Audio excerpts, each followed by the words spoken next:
আসসালামু আলাইকুম। Welcome back to my channel Abiha Mehrin vlog. আশা করছি সবাই ভালো আছেন। আলহামদুলিল্লাহ আমিও ভালো আছি। এই তো আজকে বাজার থেকে কার্পু মাছ আনা হয়েছে। আর কার্পু মাছটা বেশ নরম ছিল। যেখান থেকে আমার আজকের ভিডিওটি দেখতেছেন সবাইকে ওয়েলকাম করছি আমার ভিডিওটি দেখার জন্য। এই তো কার্পু মাছটাকে এখন পরিষ্কার করে নেওয়া হচ্ছে। আর এইটা দিয়ে কিন্তু মাছের আঁশ পরিষ্কার করতে বেশ সহজ এবং তাড়াতাড়িও হয়, সময়ও কম লাগে। এই তো এখন মাছ কেটে নিচ্ছে। এই তো মাথার দিক দিয়ে মাছটাকে প্রথমে কেটে নিচ্ছে। আর মাছে কিন্তু ডিম হয়েছে। আর মাছের ডিম খেতে কিন্তু খুবই মজা লাগে আমার কাছে। আমার খুবই পছন্দ মাছের ডিম। তো যারা যারা আমার ভিডিওটি দেখতেছেন আমার সাথে আছেন তাদেরকে অসংখ্য ধন্যবাদ। আর ভিডিও দেখার শুরুতে সবাই একটা লাইক দিবেন। যারা যারা আমার চ্যানেলে আজকে নতুন এসেছেন, আমার ভিডিওটি ভালো লাগলে আমার চ্যানেলটিকে সাবস্ক্রাইব করে আমার পাশে থাকবেন এবং আমার কমিউনিটিতে মেসেজ দিতে পারেন যদি বন্ধু হতে চান। এরপর যারা যারা আমার সাথে আমাকে সাপোর্ট করছেন তাদেরকে অসংখ্য ধন্যবাদ আমাকে সময় দেওয়ার জন্য। হয়তো মাছের এখান দিয়ে কেটে নেওয়া হয়েছে। এখন মাছের ডিমটাকে বাহির করে নিচ্ছে। এই তো মাছের ডিমটা টেনে টেনে বাহির করতেছে। আর আস্তে আস্তে কিন্তু মাছের ডিমটাকে বাহির করতে হয়, না হলে আবার মাছের ডিমটা গলে যাবে। হয়তো মাছের ডিমটা বাহির করে নিয়েছে। এই তো আর মাছের ডিমটা বেশ সুন্দর লাগতেছে। এখন মাছের পেটি পিস করে নিবে, মধ্যখান দিয়ে কেটে নিচ্ছে। আর মাছের পেটিও কিন্তু সেই লাগে, বড় মাছের পেটিগুলা তেলে তেল হয়, খেতেও ভালো লাগে। এই তো মাছ সব কেটে নিচ্ছে পিস পিস করে। আর মাছগুলো বেশি বড় পিস করতে আমি মানা করেছি, ছোট ছোট পিস হলে ভালো লাগে, বেশি বড় পিস ভালো লাগে না। এই তো মাছ কেটে নিচ্ছে আমার মা। তো আমার আজকে ভিডিওটি ভালো লাগলে আমার পাশে থাকবেন, আমাকে একটু সাপোর্ট করবেন। আর এই তো বড় কার্পু মাছটা কিভাবে কাটতে হয় সেটাও আপনাদের সাথে একটু শেয়ার করে দিলাম। তো এখন লেঞ্জার মাছটাকে কেটে নিচ্ছে।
এই তো মাছগুলো কেটে নেওয়া হয়ে গেছে।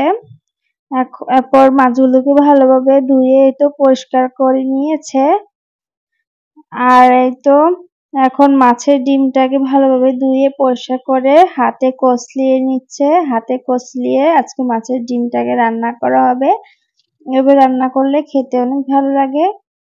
এই তো ভালোভাবে কষলিয়ে নিচ্ছে, কষলিয়ে গুঁড়া করে নিয়েছে। এখন এই তো পেঁয়াজ কুচি দিয়ে দিল তেলের মধ্যে। মাছের ডিমটাকে ভুনা করা হবে। এভাবে মাছের ডিমটা ভুনা করলে অনেক ভালো লাগে। তো এইভাবে চাইলে আপনারাও মাছের ডিম ভুনা করে খেতে পারেন, খুবই নরম ও সফট থাকে। আর দেখা যায় পিস পিস করে মাছের ডিমটাকে ভেজে ভুনা করলে মাছের ডিমটা একটু শক্ত শক্ত লাগে আর কি। আর এভাবে ভুনা করলে মাছের ডিমটাও অনেক নরম হয় আর কি। তো পেঁয়াজ, কাঁচামরিচ, টমেটো দিয়ে দেওয়া হলো। এখন হলুদ, মরিচ, লবণ, জিরার গুঁড়া দিয়ে দিচ্ছে। দিয়ে এখন মশলাটাকে ভালোভাবে কষিয়ে নেওয়া হবে। মশলাটাকে এখন একটু পানি দিয়ে দিচ্ছে মশলাটাকে ভালোভাবে কষানোর জন্য। আর আমি ভিডিও করতেছি আর আমার মা রান্না করতেছে।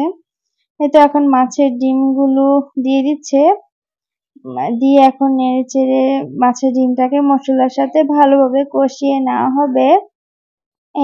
মাছের ডিমটাকে ভালোভাবে কষিয়ে নিচ্ছে মশলার সাথে। এই তো দেখতে পাচ্ছেন এখন ঢাকা দিয়ে দিল কিছুক্ষণের জন্য।